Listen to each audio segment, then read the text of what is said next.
আগামীকালকের থেকে আমাদের জীবনে এরকম একটা ঘোষণা আসবে, সামনের মাস হচ্ছে আমাদের জন্য শাবান। কি মাস? কথা বলতে হবে, কি মাস? নবীজি দোয়া শিখিয়েছেন, আল্লাহুম্মা বারিক লানা ফি রজব ওয়া শাবান ওয়া বাল্লিগনা রমাদান। আয় আল্লাহ, তুমি আমার রজব শাবানে বরকত দাও, আমাদেরকে তুমি শাবান মাস, রজব এবং শাবানে বরকত দিয়া রমজান মাসে তুমি আমাদেরকে পৌঁছায় দাও। সুবহানাল্লাহ বলেন। জিজ্ঞাসা হচ্ছে, কেন এই শাবান মাসের এত মর্যাদা? মর্যাদা তো শুনছি জীবনে অনেকগুলা, মুহররম মাসের মর্যাদা শুনছি, আমি তো মর্যাদা শুনছি রমাদান মাসের, হজের মাসের মর্যাদা শুনছি, এইগুলা তো সবগুলি হারাম মাস, 4টা মাস। কিন্তু সামনে যে মাস আসতেছি, এই শাবানের মর্যাদা কেন? আল্লাহ নবীর আদরের সাহাবী হযরতে ওসামা বিন যায়েদ আল্লাহ নবীর কাছে আসলেন, ঠান্ডা মাথায় বোঝেন। আসার পরে বলতেছেন, ইয়া রাসূলুল্লাহ, ইয়া হাবিবাল্লাহ, ওয়ালাম আরাকা তাসুমু শাহরিম মিনাশ শুহুরি মা তাসুমু মিন শাবান। ও আমার রাসূল, ও আমার প্রিয় দাদা যান, আমি তো আপনাকে অন্য মাস রমাদানের বাহিরে শাবান মাসের মতো এত রোজা কোনো মাসে রাখতে দেখি নাই, আপনি শাবান মাসে এত রোজা রাখেন কেন? সুবহানাল্লাহ। আমার নবী এত রোজা রাখতেন, প্রায় পুরা মাস রোজা রেখে ফেলছেন। নবীজি হেসে দিয়েছেন, হেসে দেওয়ার পরে বলতেছেন, ও ওসামা, কেন আমি রোজা রাখি জানো নাকি? নবী বলছেন, শুনো, যালিকা শাহরুন ইয়াগফুলুন নাসু আনহু বাইনা রজবি ওয়া রমাদান। নবী বলছেন, এটা তো এমন মাস, দুনিয়ার অধিকাংশ মুসলমান যেই মাসের ব্যাপারে গাফেল, যেহেতু এই মাসটা রজব আর রমাদানের মধ্যে, এই মাসের ব্যাপারে তোমরা খবর নাও না। কিন্তু আমি নবী জানি, আমার উম্মতকে জানাই দিচ্ছি, তোর আমল যদি তুই বাড়ায় নিতে চাস, ব্যতিক্রম ভাবে আল্লাহর কাছে যদি তোর আমলকে উপস্থাপন করতে চাস, তাহলে এই রজবকে মূল্যায়ন কর। সুবহানাল্লাহ। কেন মূল্যায়ন করবি? নবী বলছেন, ওয়া হুয়া শাহরুন তুরফাউ ফীহিল আমালু ইলা রাব্বিল আলামিন। আল্লাহর কাছে এই মাসটাই ওই মাস, যেই মাসের মধ্যে ফেরেশতারা কিতাব বানায়া আল্লাহর কাছে বান্দার আমলনামা দিয়ে দেয়। আমার নবী বলছেন, যেই মাসে কিতাব বানায়া আল্লাহর কাছে আমার আমলনামা পৌঁছায়, আমার ইচ্ছা ফা উহিব্বু আন ইয়ারফা আমালি ওয়া আনা সাইম, আমি তো ভালোবাসি এইটা, আমার আমলনামা যখন আল্লাহর কাছে যাবে, ওই আমলনামায় লেখা হবে আমার নবী, আমার বান্দা রোজা ছিল, আমি যেন রোজার হালতে আছি, এই অবস্থায় যেন আমার আমলনামা আল্লাহর কাছে পৌঁছায়। এই জন্য আমি নবী শাবান মাসের মধ্যে এত রোজা রাখি। সুবহানাল্লাহ। জিজ্ঞাসা করবেন, হুজুর, আমল তো প্রত্যেক দিনও নাকি একবার করে যায়? ফজরের সময় এক ফেরেশতা আসে, আসরের সময় এক ফেরেশতা আসে, ওরা আবার উঠে যায় আর আবার নেমে আসে, ওইটা দিনের আমল।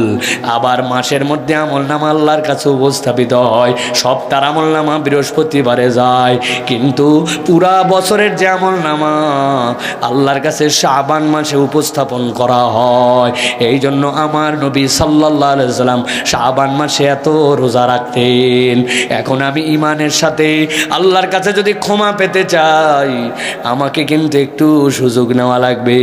শীতের দিন বেলা উঠতে উঠতে 10টা বেজে যায়, 1টা 2টা পর্যন্ত ক্ষুধায় লাগে না, 5টা 18 19 20-এর মধ্যে আমার জন্য ইফতার, অথচ আমি সোমবারে একটা রোজা রাখলাম না, বৃহস্পতিবারে একটা রোজা রাখলাম না, আইয়ামে বীজের রোজা রাখলাম না, আমার নবী অতিরিক্ত রোজা রাখছে এই মাসে, আমি 1টা 2টা 5টা রোজা রাখলাম না, তাহলে আমার নামাজ রোজা হজ যাকাত এইটুকুল কেবল নয়, নবীও তো এইটা করছেন, কিন্তু অতিরিক্ত এইটা করছেন। আমাদের জীবনে অতিরিক্ত কিছু করার দরকার আছে না নাই? এই জন্য এই মাসের মর্যাদা আল্লাহ রাব্বুল আমিন উচ্চ করেছেন। আরও একটা মর্যাদার কারণ, এই মাসের মধ্যে এমন একটা রাত আছে, আমার নবী বলছেন, ইয়াত্তালিউল্লাহু ইলা খালকিহি ফি লাইলাতিন নিসফি মিন শাবান। আল্লাহ বান্দার কাছে নিসফে শাবানের রাত্রে, মধ্য শাবানের রাত্রে 14 তারিখ দিবাগত রাত্রে আল্লাহ রাব্বুল আমিন নেমে আসেন। আল্লাহ নবী বলছেন, আসার পরে আল্লাহ তার সমস্ত সৃষ্টিকুল ভুলকে মাফ করে দেন, কেবলমাত্র তার মধ্যে যদি দুইটা অপরাধ না থাকে।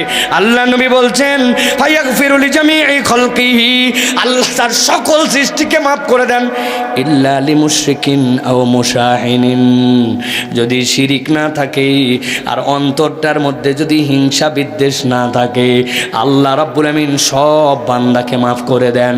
যেই মাসে মাফ করেন ওই মাসটার নাম হচ্ছে শাবান। সে আমরা ঢুকবো। অতএব ইমানদার যদি আল্লাহর কাছে ক্ষমা পেতে চায় কিছু প্রস্তুতি নেওয়ার দরকার আছে না না? অনেকে তো ডেট তারিখই জানে না, কিসের কি জানে, ইংরেজির ডেট কবে এইটা জানে, কিন্তু আমার জন্য যেরকম বরকতের মাস ঢুকতেছে আমি জানি না। শপথ করতে হবে আমাদেরকে, আমি সহ ইনশাআল্লাহ শাবান মাসে 2, 4, 5টা 10টা রোজা বেশি রাখবো। সুযোগ পাইলে সোম বৃহস্পতি মিস করব না, নিসফ মিনাশ শাবানের রোজা রাখবো, 13, 14, 15 আইয়ামে বীজের রোজা রাখবো ইনশাআল্লাহ। রাজি আছি ইনশাআল্লাহ? আল্লাহকে হাত তুলে দেখায় তরুণেরা, যুবকেরা, পারবো ইনশাআল্লাহ?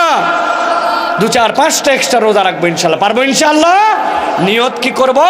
আমার নবী রোজা রাখতেন, আমার আমলনাম আল্লাহর কাছে উঠে আমি আমার আমলনাম আল্লাহর কাছে উঠাবো, এই নিয়তে আল্লাহ যেন আমাকে মাফ করে দেন, এই জন্য আমি সিয়াম পালন করব, পারবো ইনশাল্লাহ? তাহলে আল্লাহর কাছে ক্ষমা লাভের 1 নম্বর উপায় গেল ঈমান এবং নেক আমল। এবার চলেন 2 নম্বরে। আল্লাহর কাছ থেকে কেউ যদি ক্ষমা পেতে চায়, আমার নবীজি সাল্লাল্লাহু আলাইহি ওয়াসাল্লাম বলছেন ওই ব্যক্তিকে আল্লাহ রাব্বুল আমিনের কাছে ক্ষমা চাওয়া লাগবে। আস্তে করে হলেও বলেন তো, মুখ দিয়ে কি করা লাগবে?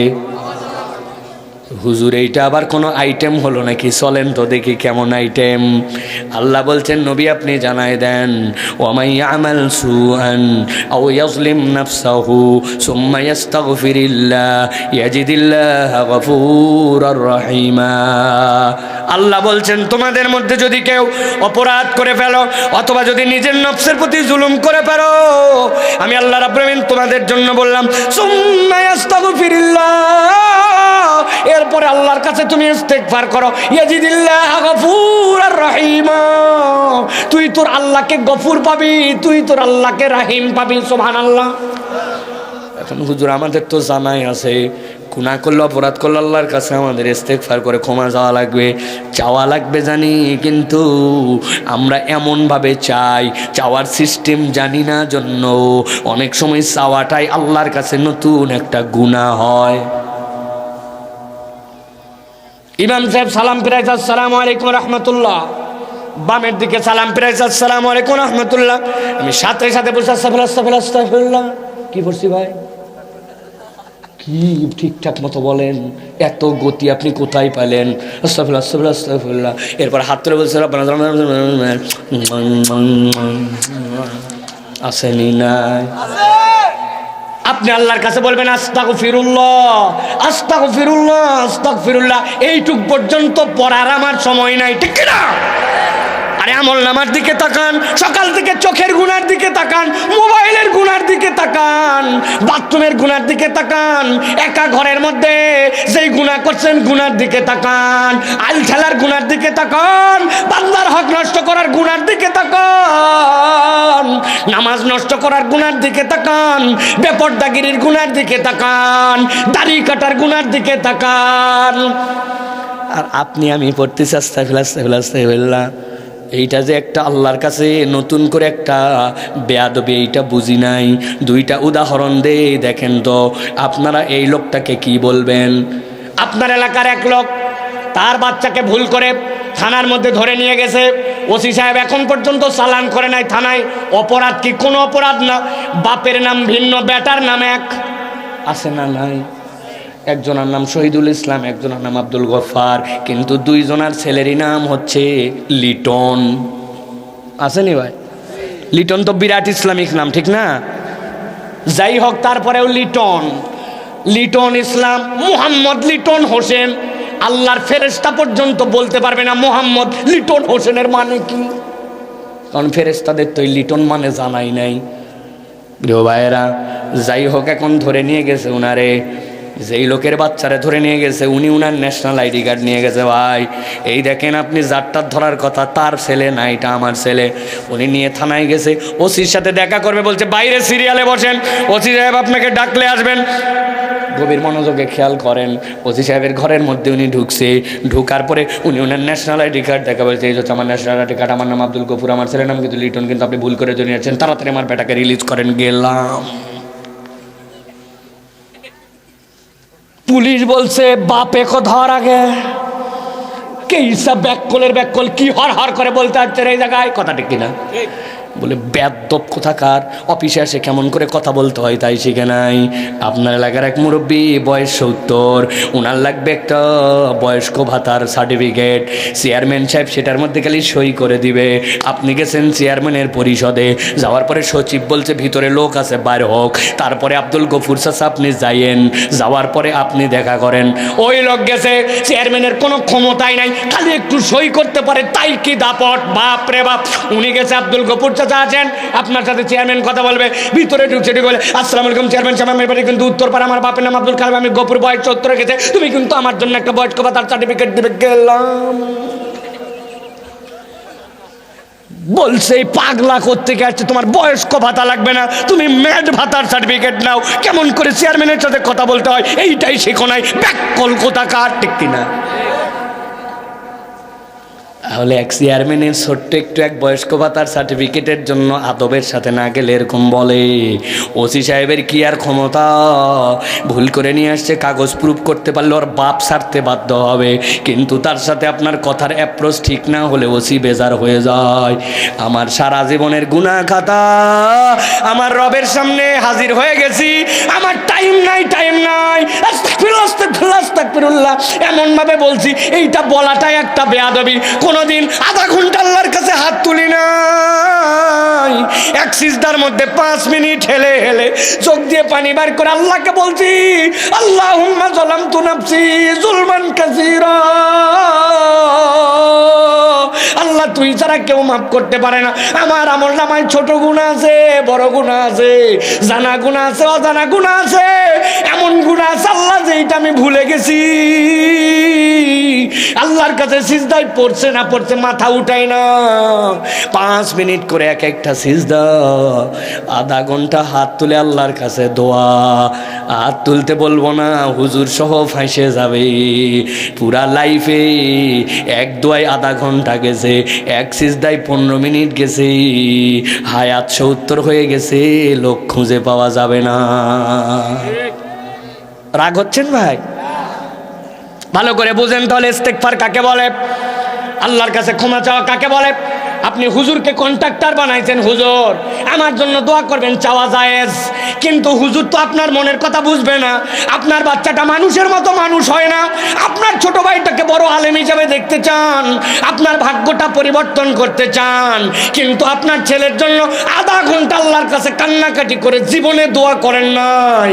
মসজিদ থেকে সবাই বের হয়ে গেছে, আপনি বের হন নাই, কোনার মধ্যে চলে গেছেন।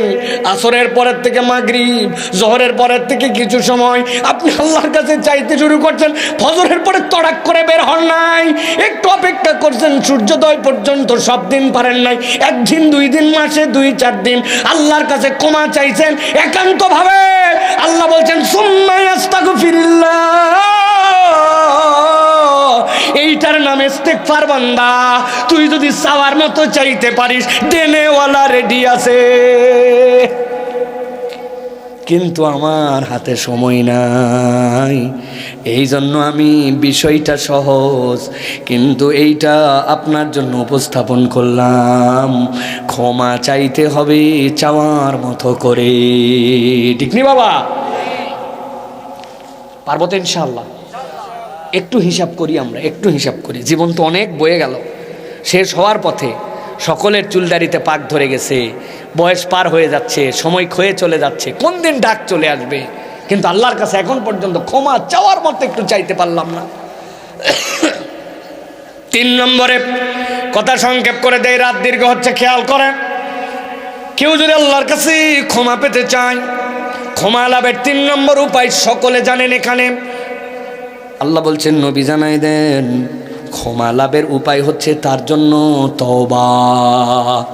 এত জানা বিষয়, কে না জানে না, কিন্তু এর মধ্যেও কিছু কিছু কথা আছে, স্মরণ করা লাগবে আরেকবার। আল্লাহ বলছেন নবী জানান সূরাত আল্লাহ বান্দার কাছে তওবাটা কি হিসাবে দেখতে চান। আল্লাহ বলছেন ওহুয়াল্লাযী ইয়াকবালুত তাওবাতা আন ইবাদিহি, তিনি তোমার সেই আল্লাহ যিনি তোমার তওবা কবুল করেন বান্দার পক্ষ থেকে। ওয়া ইয়াফু আনিস সাইয়্যাত, তিনি গুনাহ খাতা মাফ করে দেন। ওয়া ইয়ালামু মা তাফআলুন, তুমি দুনিয়ায় যা করছো সব বিষয়ে একমাত্র যিনি জানেন খবর রাখেন তিনি কে? বললেন না যে কে? ওই যে আমার বয়স যখন ছিল 15-14 বছর, সকালবেলা স্কুলে যাচ্ছিলাম, প্রাইভেট পড়তে যাচ্ছিলাম, কুয়াশাচ্ছন্ন সকাল। এই যুবক ভালো করে বোঝো, খেয়াল করো। সাইকেল থেকে নামছিলাম, ডানে বামে তাকায় দেখছি কেউ নাই। এক বাড়ির ভিতর থেকে বড়ের গাছ বেরিয়েছিল, এক বাড়ির ভিতর থেকে দেখছিলাম ওই জায়গায় আমের গাছ বেরিয়েছিল, কামরাঙ্গার গাছ বেরিয়েছিল, জলপয়ের গাছ বেরিয়েছিল। মারছি একটা ঢেল, কেউ নাই। দুইটা তুলে নিয়েছি, দুইটা মুখে দিয়েছি, চলে গেছি। আমার মনেও নাই এরকম গুনাহ করে ফেলছিলাম। এরকম ভুলে যাওয়া গুনাহ আছে না নাই? ছোটবেলায় আব্বা বলছিল গরু নিয়ে যায় মাঠে বাঁধে আয়, ছাগল নিয়ে যায় বাঁধে আয়। দুই আলের মধ্যে যাচ্ছিলাম, দুই পারে ঘাস লকলকায় কেবল উঠছি ক্ষেত। আমি ইচ্ছা করে একটু গরুর গলা ঢিল দিয়েছিলাম, ডানে খাই বামে খাই, চিন্তা করছি যেতে যেতে যদ্দূর পেট উঠাতে পারে। ডানে বামে কেউ খবর রাখে না, কিন্তু খুঁটাটা একটু দুর্বল করে বাঁধে দিয়েছিলাম। পরে যায় বলতে পারি যেন গরু জোরে টান দিয়ে উঠে গেছে, কিন্তু অপরের ক্ষেত খাইয়ে ফেলছে। এরকম শয়তানি বাদরামি আমাদের আমল নামায় আছে না? না বুঝেন, একটু বুঝেন, ঠান্ডা মাথায় একটু বুঝেন। ওই গুনার কথা মনেও নাই, কত অপরাধ করছি। আল্লাহ বলছেন নবী আপনি বলে দেন ওহুয়াল্লাযী ইয়াকবালুত তাওবাতা আন ইবাদিহি, এই বান্দা এখন তুই মাপ নিবি কেমনে রে বান্দা? তোর তো মনেই নাই। ওয়া ইন্নাসিনা ওয়া আখতানা, আমার আমল নামায় এমন গুনাহ আমার স্মরণেও নাই।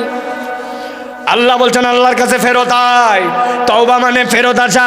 তওবা মানে কি? তওবা মানে ফেরত আসা। তওবা মানে আমি বুঝি না কেমন ফেরত আসা। আল্লাহ বলছেন নবী জানাই দেন তুবু ইলাল্লাহি তাওবাতান নাসুহা, আল্লাহর কাছে ফেরত আসো নাসুহার মতো। নাসুহার মতো মানে কি? যারা আরবির পণ্ডিত তারা বলতেছেন এই নাসুহা শব্দটা দুইটা ধাতু থেকে আসছে, হয়তোবা নাসাহাতুন অথবা নাসহাতুন। যদি নাসাহাতুন থেকে আসে তাহলে ফেরত আসা। কেমন ফেরত আসা? অর্নামেন্টস গড়াইছিলেন, এর মধ্যে খাদ দিয়ে আপনি বানাইছেন, খাদ দিয়ে বানানোর পর এখন নতুন অর্নামেন্টস করবেন, আপনি ওইটাকে স্বর্ণকারের কাছে দেওয়া মাত্র অ্যাসিডে দিবে, পুড়ে যাবে, আপনার চোখ জ্বলে যায়, আশপাশে কেউ থাকতে পারে না। অরিজিনালটা আবার আপনার হাতে ফেরত আছে। যেমন সোনা ছিল আবার তেমন সোনা আসছে। ওইটা হচ্ছে আল্লাহ আপনাকে স্বীকৃতি নিয়েছিল আলাস্তু বিরাব্বিকুম, আমি তোমার রব নই, আমরা স্বীকার করছিলাম আমি তোমার গোলাম, কিন্তু গোলামির জিন্দেগি আমার মধ্যে নাই। আল্লাহ বলছেন আবার ফেরত আয়, আল্লাহর কাছে আয়, জায়গা মতো ফেরত আয়। আরেকটা মানে হচ্ছে নাসহাতুন, এইটার মানে হচ্ছে জোড়া লাগানো।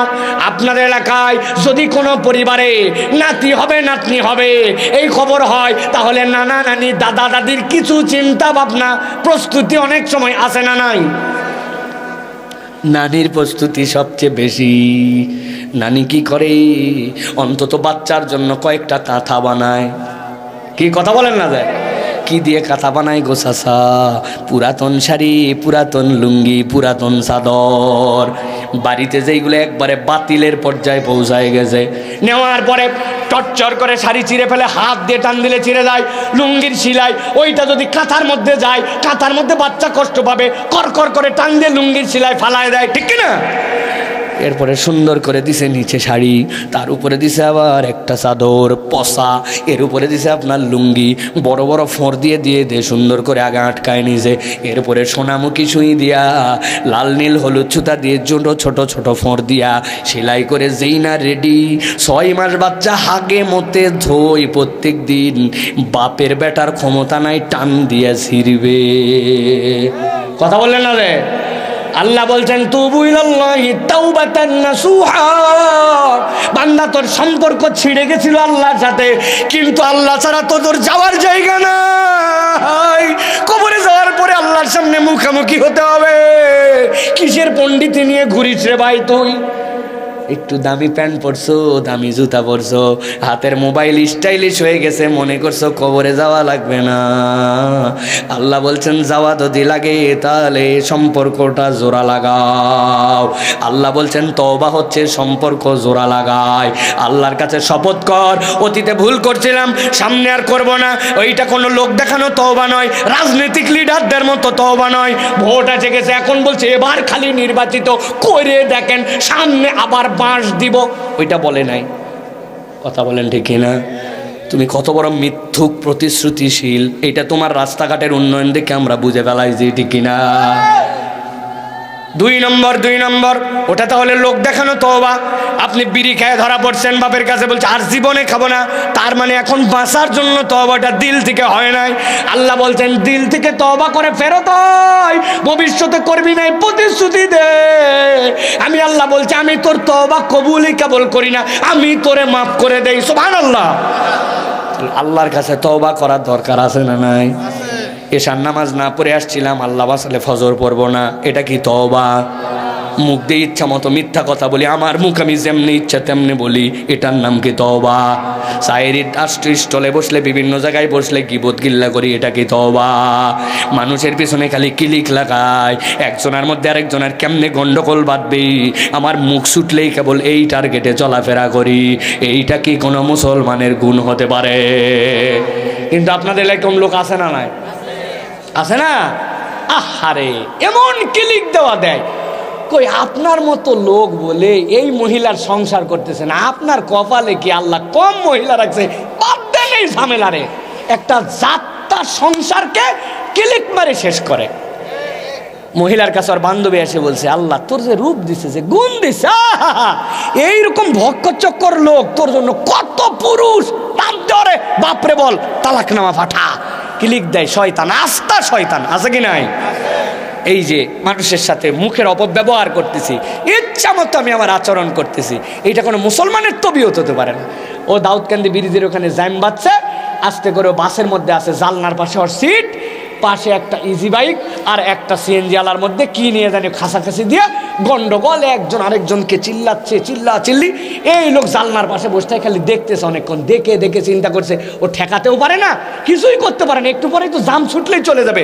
ও যাওয়ার আগে একটা কথা বলে দিয়ে চলে গেছে। লোক শোনার দিক তাকাইছে, কি রে কোন জায়গার থেকে, দেখে বাসের ভিতরে, বলছে ওই ব্যাককল কোথাকার, হাত থাকতে মুখ দিয়ে কি রে, এই যে বলছে হাত থাকতে মুখ দিয়ে কি, ওরা চিন্তা করছে লাগা কিলাকিলি লাগাইছে, বাস আস্তে করে চলে গেছে। এরকম লোক আছে না এই চরিত্রে? বহুত জায়গায় আপনি খুঁজে পাবেন। ও গন্ডগোল মিটাই না, খালি বাতাস দেয়, আছে কি না? আর কুমিল্লা অঞ্চলে তো আল্লাহর দয়ায় আপনাদের প্রধান রপ্তানিকারক পণ্য মানুষ, এরা বিভিন্ন দেশে আছে, এরা টাকা পাঠায় আর আপনারা খালি ফুটানি মারান, আছে না নাই? ওরে ফুটানি বাপ পাঠাচ্ছে, কি কষ্ট করে, উনি খবর রাখে না, উনি ইচ্ছা মতো চলতেছে, ইচ্ছা মতো মোবাইল কিনতেছে, এটা না দিলে বাড়িতেই থাকবো না, সেটা না দিলে আমি বাড়িতে ফিরবো না। এরকম বেয়াদ্দপ মার্কা ছেলে পেলে হয়েছে শুধু কাঁচা পয়সা দেওয়ার কারণে। টাকা দিলেই সন্তানকে মানুষ করা যায় না, দায়িত্ব নিতে হয়, ঠিক কিনা? বখাটে হয়ে যাচ্ছে, আপনি জানেন না।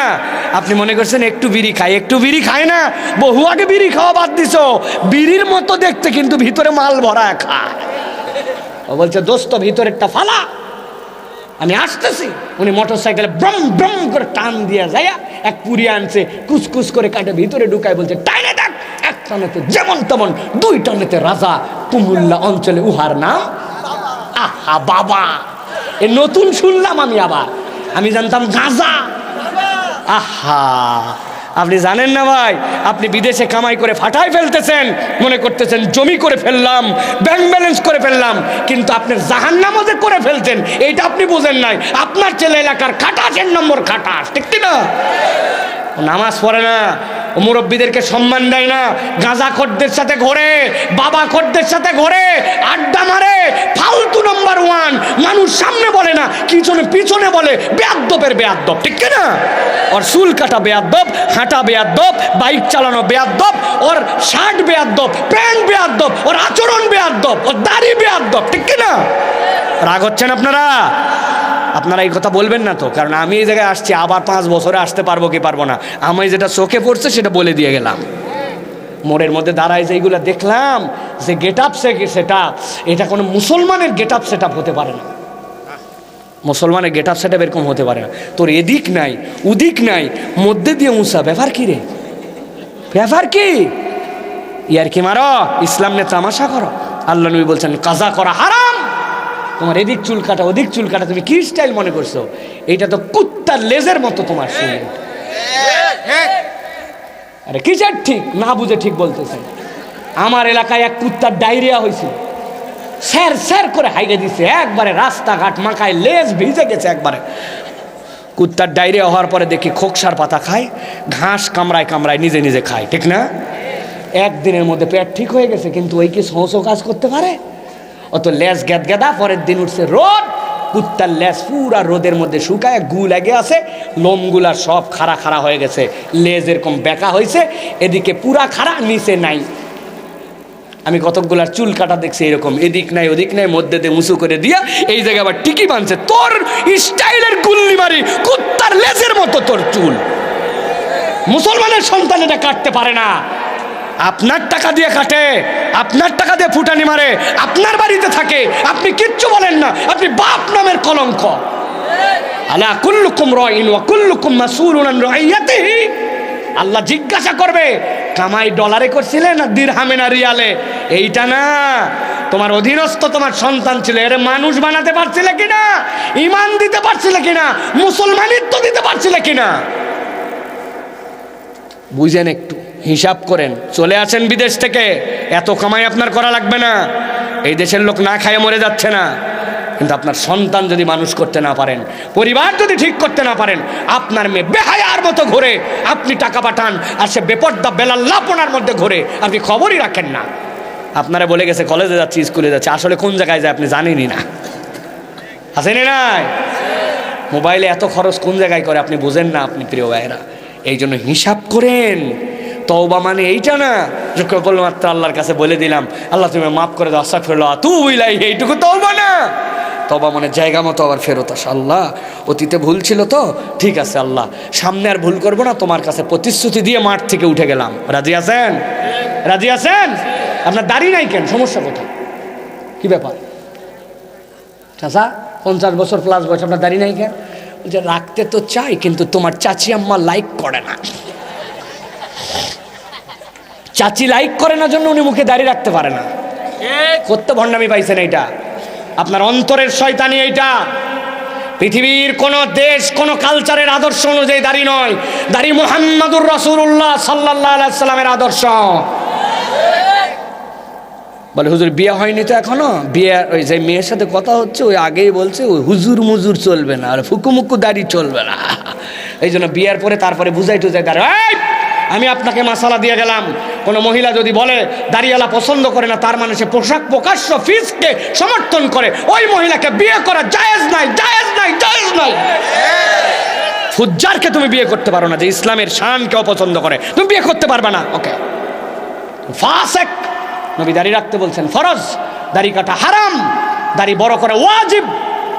সকল পয়গম্বর রাখছেন, সকল পয়গম্বরের সাহাবাই কেরাম রাখছেন। আর তুমি বলো দাড়ি তেমন কোনো কিছু না। ওই যে ঢাকা বিশ্ববিদ্যালয়ের আশপাশে নেই কোন স্যার এক ছেলের ফুকু দাড়ি এরকম, বলছে তোকে দেখতে তো ছাগল ছাগল লাগে। ঈমান থাকবে? হ্যাঁ, নবীর দাড়ি নিয়ে আপনি আমি রাখতে পারি না, এক্সকিউজ আছে আমার ভাই, কিন্তু আমি অপছন্দ করি, এটা ভিন্ন মামলা, ঈমান চলে যাবে। কিন্তু ওই ছেলে আমলেই নেয় না, বলছে sir you are absolutely right, যা বলছেন আপনি একদম ঠিক বলছেন। আমার বাড়িতে এরকম রাম ছাগল ছিল, আমার মতোই দাড়ি, আমার যেরকম সেরকমই তো আপনি বলছেন। স্যার তো ঘাবড়াই গেছে, বললাম কি আর হলো কি রে, পুরা কাহিনী তো ঘুরাই দিছে। শেষে বলছে স্যার আপনি যদি সাহস দেন তাহলে আপনাকে একটা কথা বলবো। বলছে বলো বাবা বলো। বলছে স্যার আমার তো ছাগলের মতো দাড়ি, এই জন্য আমার দেখতে ছাগল ছাগল লাগে, আপনি যা বলছেন কথা ঠিক, কিন্তু স্যার আপনার চেহারার দিকে আমি যতবার তাকাই আপনাকে দেখলে আমার কুত্তা কুত্তা লাগে। কুত্তার মুখে দাঁড়িয়ে থাকে তো না। তওবা মানে কি? তওবা মানে কি? তওবা মানে হচ্ছে ফেরত আসা। আল্লাহ যে অরিজিনের উপর আপনাকে রেখেছিলেন ওখানে আসতে হবে আপনার। তাছাড়া তওবা আপনার হয় নাই। তওবা মুখের ভেলকিবাজি নয়, তওবা আত্মার পরিবর্তন করে, ওই জায়গায় আসতে হবে আপনাকে। আমার নফস শয়তানের কয়েদ হয়ে গেছে, আমি সেটাকে লাত্তায় বিদায় করলাম। কতদিন হুজুর ওয়াজ করছে মাস ফালা মিনাল কাবাইন ইজারি ফিন্নার, তোমার পায়ের টাকনুর নিচে যা জাহান্নামে যাবে, তুমি প্যান্ট উপরে তুলতেই পারলা না। কি সমস্যা? সমস্যা কোথায়? স্টাইল তোমাকে কে দিছে? এইটা যার মধ্যে মুসলমান নৃত্য নাই, ওটার কিসের স্টাইল? ওটা তোমার স্টাইল না, ওটা শয়তানি, ঠিক না? ওইটা কাইটে টাকনুর উপর উঠে তওবা করো। জায়গা মতো আসো আর তুমি তওবা করতেছ, আহা, এটা হয় নাই। এই জন্য মাঝে মাঝে বাটাম দেওয়া লাগে। ইমাম শাফি রহমতুল্লাহ আলাইহির কাছে একজন গেছে, সরি আশরাফ আলী থানভী রহমতুল্লাহ আলাইহির কাছে একজন গেছে, যাই বলছে হুজুর আমি একটা মাসালা নিব আপনার কাছে। বলছে কি মাসালা? বলছে হুজুর আমি এমন এক জায়গায় গেছি, ডাইনে গু, বামে গু, সামনে গু, পিছনে গু। এখন ওর উপরে আমি দাঁড়াইছি, ওয়াক্ত সংক্ষেপ, আমি যদি ডান দিকে যাই ওয়াক্ত শেষ, বামেও শেষ, পিছনে শেষ। এখন আমি গুয়ের উপর নামাজ পড়বো কিভাবে? ইমাম আশরাফ আলী থানভী রহমতুল্লাহ বলছে একটু দাঁড়াও, আমি মাসালা নিয়ে আসতেছি ভেতর থেকে। উনি ভেতরে যাওয়ার পরে দরজার পিছনের হুরকা আছে না, হুরকা, দরজার পিছনে যেটা লাগায়, ওই হুরকার লাঠি নিয়ে আসে দে ধোলাই। বলছে ব্যাককল আল্লাহর দুনিয়ায় এত বড়, তুই এই জায়গায় গেলি কেন? যেখানে খালি গু আর গু, বদমাইশ, তুই যাওয়ার আর কোনো জায়গা পাস নাই? তো ওই রকম কত ক্ষেত্রে মানুষকে একটু হার্ড কথা বলতে হয়, না বললে আমাদের বিবেক কাজ করে না। আপনি পুরুষ, আপনার কিসের লজ্জা শরম? আপনি তওবার কথা বলতেছেন, কিন্তু আপনি আল্লাহর নবীর সুন্নতের পাবন্দ হতে পারতেছেন না। কোনো বাধা নাই, কেবল শয়তান আপনার নফসকে কয়েদ করে রাখছে, ঠিক না? আর কোনো কারণ নাই। আপনি আপনার সন্তানকে বকতে পারেন না কেন? হ্যাঁ, পারেন না কেন? সকাল 8টার সময় কোচিংয়ে যায় নাই, ওরে ধোলায় রাম ধোলায় ব্যাক কল, মাত্র 4 দিন তোর কোচিং, 2000 টাকা বেতন, ক্যালকুলাস পারিস না, কত কষ্ট করে ম্যানেজ করছে, তুমি ঘুম মারাও 8টার সময়, আমার বাড়িতে রাখবো না তোরে। ওরে ধোলায়, অথচ ওই বাড়ির থেকে 6 মাস ফজরের নামাজ পড়তে যায় নাই। আপনার খায়, আপনার পরে, আপনার চলে, আপনি একদিনও তাকে বকেন নাই। কথা বলেন, কথা বলেন। আর ওয়াজ করবো না, ওয়াজ শেষ আমার। আর 2টা পয়েন্ট ছিল, আর বলার দরকার নেই, এই যথেষ্ট। তওবা মানে এটা না কেবল আস্তাগফিরুল্লাহ এটা না।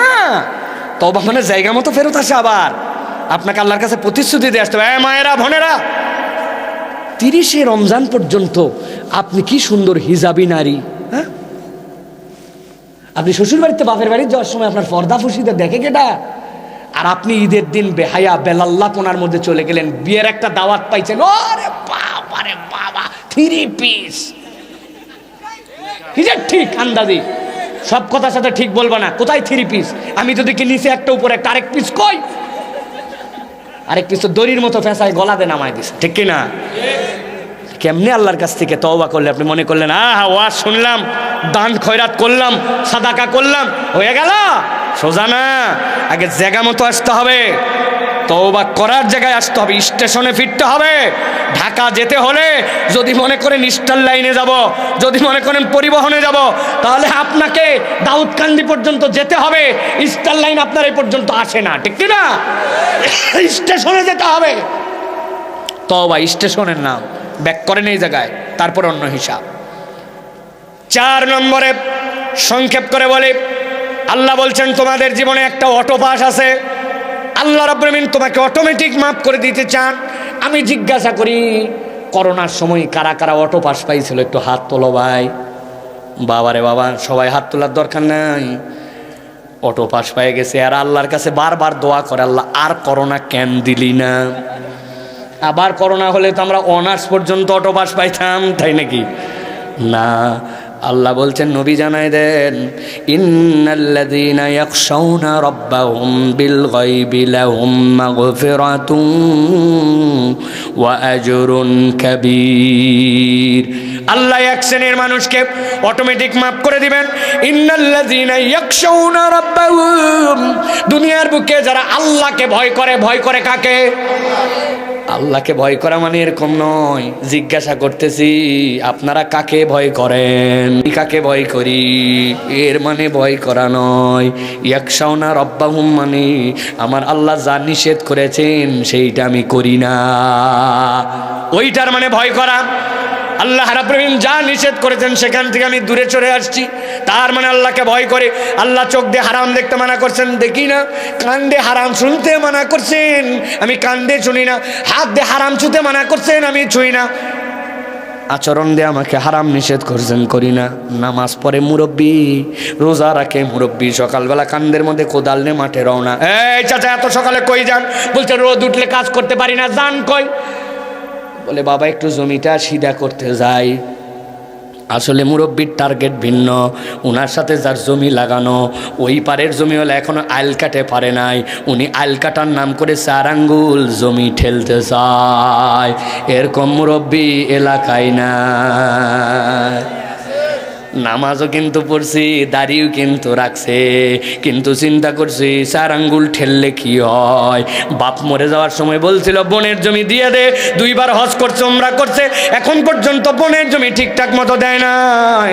সন্তান একটা বিদেশে পাঠাইছে, টাকা পাঠায়, উনি ইচ্ছা মতো সকলের নামে জমি কিনছে, উনার নামেও কিনছে, ওই সন্তানকে আসার পরেও বঞ্চিত। চিন্তা করছে আমি বাপ, আমি যা ইচ্ছা তাই করতে পারি, হয় নাই। আল্লাহ বলছেন ইন্নাল্লাযীনা ইয়াখশাউনা রাব্বাহুম, সব কাজ আল্লাহকে ভয় করে হিসাব করে করে।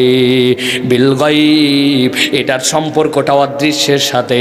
আল্লাহ বলছেন নবী জানায় দেন লাহুম মাগফিরাতুন ওয়া আজরুন কাবীর, তাদের আর কিচ্ছু করা লাগবে না, কেবল আল্লাহকে ভয় করে চলার জন্য আল্লাহ অটোমেটিক তাদেরকে মাফ করে দিবে। সুবহানাল্লাহ। সর্বশেষ আল্লাহর কাছে যদি ক্ষমা পেতে চাই, 1 নম্বরে বলেছি ঈমান এবং নেক আমল, 2 নম্বরে বলেছি আপনার জন্য আল্লাহর কাছে ক্ষমা চাওয়া, 3 নম্বর বলেছি তওবা, 4 নম্বর বলেছি তাকওয়া, 5 নম্বরে আল্লাহর কাছে যদি ক্ষমা পেতে চাই, আল্লাহ বলছেন বান্দা তোমার দান সাদাকা লাগবে। সুবহানাল্লাহ। যদি কেউ দান সাদাকা করে আল্লাহ তাকে মাফ করে দেন। আমরা দান সাদাকা করি তো ভাই, করি তো না? প্রমাণ আছে? আছে? প্রমাণ নাই, চালাকি করেন না ভাই। গতকালকে ছিল শুক্রবার, তার আগের দিন তাই না, আপনার মসজিদের সামনে আপনার দান বাক্স আসছিল কি আসে নাই? ও ভাই একটু কথা বলেন। দান বাক্স দিছিল, ব্যাগ নিয়ে গেছিল, টাকা তোলার লোক গেছিল, আপনার সামনে বাক্স আসছিল। বাক্স আসতে দেরি, মনে হচ্ছে বিরক্ত করতে গেছিল, ধাক্কায়া বিদায় করে এই মাথা কই মাথা। কথা বলেন, কি ব্যাপার? আল্লাহর ঘরের দান বাক্স আসলো, আপনি 20 টাকা না দিয়ে কেমনে বিদায় করলেন? কেমনে? হুজুর আমি ছাত্র মানুষ, স্টুডেন্ট, বাসের মধ্যে হাফ ভাড়া দেয়, দান কোথাতে করবো, আমার কামাই আছে না। এই তোমার বন্ধু আসছিল এলাকায়, চায়ের অর্ডার দিছ, সাথে বলছে একটা বিস্কুট, বলছে তুই ডবল বিস্কুট খাইছে, খাওয়ার পরে বিল দেওয়ার সময় পকেটে হাত দিবি না। আমার এলাকায় এসেছিস, আরে পকেটে হাত দিব মানে অনেক দিন পর তোর সাথে দেখা হয়েছে, আমি বিল দিব, তুই দিবি না আমি দিব, তুই আমি দিব, তুই দিব। শেষে দোকানদার বলছে 2জনই দেন। আছে না? ওই সময় তুমি ছাত্র ছিল না, 20 টাকা খরচ করে ফেলছো, আর আল্লাহর ঘরের বাক্স আসলো, তুমি 20 টাকা দিলা না, তুমি কেমন মুসলমান? মুরব্বী কয় আমি বেকার, আমার টাকা নাই। কোস আসা আপনার পানের বিলটা হিসাব করেন তো, যারা বিড়ি খান সাথে বিড়ির হিসাবটাও হিসাব করেন। আসেনি না? গালের মধ্যে কিচ্ছু নাই, তাও সেলুনে যায় এরকম করে বসে থাকে, করে ওইগুলো ডলে টলে ডলে টলে 50 টাকা। তোমার এত গাল ডলা লাগে কেন? 2 টাকার বেলেট দিয়ে তো কাটা যায় না। না না, শোভন আছে, সৌন্দর্য আছে, ইসলাম বলে করো, সমস্যা নাই। এগুলো জায়গা ধরে না, তাও গালের মধ্যে আঙ্গুল ঠেলে দিয়ে মুসরি দিয়ে, এই জায়গায় লোম আছে, কাঠ বেটা, টাকা কি কম দেয় নাকি?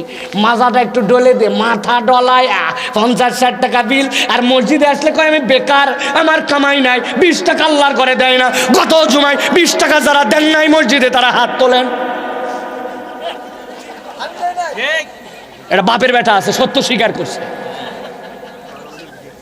আর আপনারা সবাই দিয়ে দিছেন, মনে করছেন এত সোজা নয়। আল্লাহর কাছে ক্ষমা চায়, আর 8 দিনে 20 টাকা বেরোয় না। আল্লাহ নবী বলছেন মান বানা লিল্লাহি মাসজিদান বানাল্লাহু লাহু বাইতান ফিল জান্নাহ। হিসাব করেন মুসলমান কেমন হার কিপটা হয়েছে। আল্লাহর ঘরের জন্য এটুকু শরীক হয় না। শপথ করেন আমার নিজের স্বার্থে আমাকে দান করা লাগবে। নবী শিখাইছেন দান করো, দান করো, দানে কমে না, দানে তোমার বৃদ্ধি পায়, তোমার আল্লাহ নিয়ামত বাড়ায় দেয়, ঠিক না? তাহলে দেন না কেন? কেন এত কুঞ্জুস হলেন? কেন এত বকিল হলেন? আমার নবীর কাছে মহিলা একজন সাহাবী আসলেন, হযরতে রুবাইয়া, ইয়া রাসূলুল্লাহ আপনার জন্য ছোট্ট একটু হাদিয়া আনছি। কি আনছিস? 2টা খেজুর, একটা শশা। আরবে যারা গেছেন, আরবের কালো শশা সেলা লাগে না, ও কামড় দিলেই কলিজা ঠান্ডা, ছোট্ট ছোট্ট শশা। একটা শশা 2টা খেজুর আনছে কার কাছে? বলে না যে বাইরে। আপনি আমি হলেও লজ্জায় নিয়ে যেতাম না, 2 খেজুর আবার কেমনে দেয়, ঠিক না? আমরা আমার বাড়িতে মেহমান আসলেও 4-5টা খেজুর দেই, খাক বা না খাক, ঠিক না? 1 শশা 2 খেজুর নবী আদর করে নিছে। আমার রুবাইয়া আমার জন্য নিয়ে আসছে, সম্মান করে নিছেন, মুখের মধ্যে দিয়ে বলছেন সুবহানাল্লাহ, আল্লাহ তোমাকে বরকত দেখ, যাইস না দাঁড়া। বেলাল, আমার যে খাজান যেখানা আছে আমার ভাগের নিয়ে আসো তো, অর্নামেন্টসের জন্য যেই আমার অংশ আছে। আল্লাহ নবী সাল্লাল্লাহু আলাইহি সাল্লাম ধনী ছিলেন না গরিব? একবারে শোয়াই ফেলবো, একবারে তওবা করে আস্তাগফিরুল্লাহ বলেন। আমার নবী ধনী ছিলেন, হালতকে গোরা মানায় পছন্দ করেছিলেন। কোরআনের সূরা আনফাল পড়বেন, যুদ্ধ জিতার পরে আল্লাহ রাব্বুল আলামিন নবীর জন্য খাস করে দিয়েছেন, সব মুজাহিদ যা পাবে তার 5 ভাগের 1 ভাগ আমার নবীর। আল্লাহু আকবার। যদি যুদ্ধ না করা লাগে তাহলে আরো বেশি আমার নবীর জন্য ভাগ। আল্লাহ নবীর কাছে এত ছাগল ছিল, এক লোক এসে বলছে ইয়া রাসূলুল্লাহ আমার একটু ছাগল দেন, আমার জন্য বিপদ। নবী বলছেন সামনেরটা নিয়ে যাও। ইচ্ছা করে বলছেন সামনের ছাগল গেলে পিছনে যায়, তাকায় দেখে সাহাবীরা ওই ছাগলের পাল যখন রওনা হয়েছে, ডানে একটা পাহাড় বামে একটা পাহাড়, 2 পাহাড়ের মধ্যে আল্লাহ নবী যে পরিমাণ ছাগল দিয়েছেন কোনো ঘাস দেখা যায় না, কালো কালো কালো হয়ে গেছে। এই পরিমাণ দান আমার নবী করছেন। এত পরিমাণ আল্লাহ নবী ধনী ছিলেন, কিন্তু ধনের বল দেখান নাই, গোরাবানা হালটুকুকে নবী নিয়েছেন।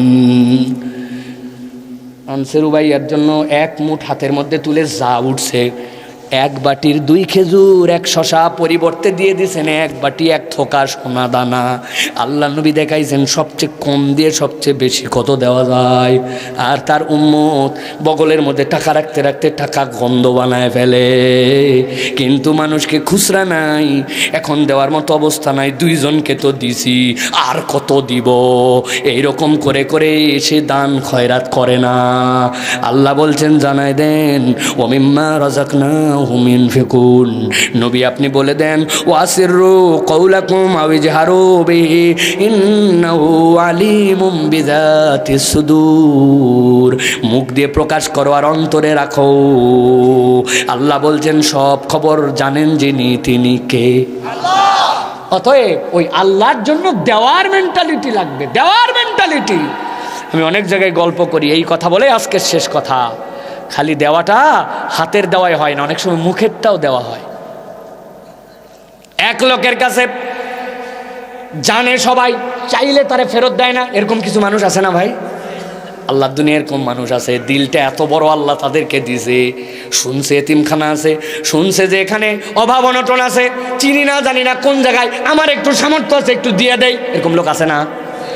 আপনার এলাকাতেও আছে, সব জায়গাতে আল্লাহর বান্দা এরকম আল্লাহ রাখছে কতকগুলা। ওই এতিম যায় বলছে আমাকে একটু কিছু দেন, সেই না গেছি এই পকেটে নাই, নিচের পকেট দেখি তো, হারে বুক পকেটে অনেক সময় আলগা টাকা রাখি না, মানি ব্যাগ সারে আসছে, টাকা সারে আসছে, যেই মানি ব্যাগে তার জামা ছিল ওই জামা আনতে মনে নাই। এতিম বলছে আমাকে একটু দেন, লজ্জায় পড়ে গেছে, বলছে বাবা রে আজকে মানি ব্যাগটা আনতে ভুলে গেছি রে বাপ, অন্যদিন দেখা হলে তোকে দিব, আজকে কিছু মনে করিস না বাপ, আমি টাকা নিয়ে আসি না, লজ্জায় পড়ে গেছি।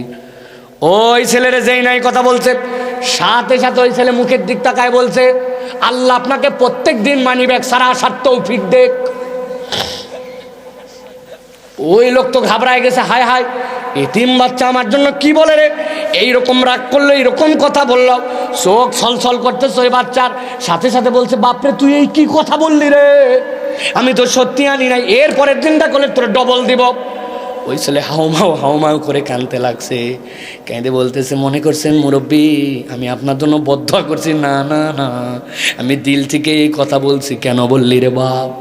বলে আমি এতিম মানুষ, ক্ষুধার জ্বালায় মানুষের কাছে হাত পেতি, মানুষ দেয় আবার দেয় না, কিন্তু মানুষ অনেক সময় অনেক খারাপ কথা বলে, যা চলে যা, দিলাম সর তাড়াতাড়ি, আর ডিস্টার্ব করবি না, নানান ধরনের কথা বলে। আবার টাকাও তো আমাদেরকে দেয়, ওইটা দিয়ে চলি। কিন্তু আমি এতিম, আমাকে আদর করার কেউ নাই। আজকে আপনার কাছে চাইছিলাম, আপনার টাকা পয়সা নাই, টাকা তো আরেকজনের কাছে পাবই, কিন্তু আপনি আমার মাথায় যে আদর করে হাত দিয়ে বলছেন টাকা নাই রে, আজকে দিতে পারলাম না, পাইলে অন্য দিন দিব, তুই মনে কষ্ট নিস না। টাকা অনেকেই দেয়, এই মুখের আদর আর গা বুলানি আদরটা আমাদেরকে কেউ দেয় না। এই জন্য মনে হয়েছে পরের দিন আপনার পকেটে যদি মানি ব্যাগ চলে আসে, টাকা দিয়ে তো বিদায় করবেন, এই আদর স্নেহ তো আর দিবেন না। এই জন্য বলছি আল্লাহ আপনারে মানি ব্যাগ ছাড়া আনুক, টাকা তো অন্য জায়গায় পাবোই, কিন্তু আদরটা যেন পাই। আম্মা সাইলা ফালা তানহার, এই তানহার মানে কেবলমাত্র এইটা নয়, টাকা দেওয়া, আপনার আচরণ, আপনার কথা, আপনার আদর, আপনার স্নেহ, আপনার ভালোবাসা, আপনার মমতা, এইটাও একটা বিরাট বড় দান। অভাবগ্রস্তকে স্নেহ দেওয়া, যেই ব্যক্তি বিপদে আছে কাঁধের মধ্যে হাত দিয়ে সাহস দেওয়া, একটু মুখের কথায় ধৈর্য দেওয়া, একটুখানি তার জন্য আন্তরিক হয়ে একটু নরম দিল দিয়ে তার সাথে কথা বলা, এইটাও আল্লাহর কাছে একটা সাদাকা। এই জন্য আমাদের দান খয়রাতের জন্য চেষ্টা করা লাগবে, রাজি তো? আল্লাহ আমাদেরকে এই 5টা কথার উপর আমল করার তৌফিক দান করেন।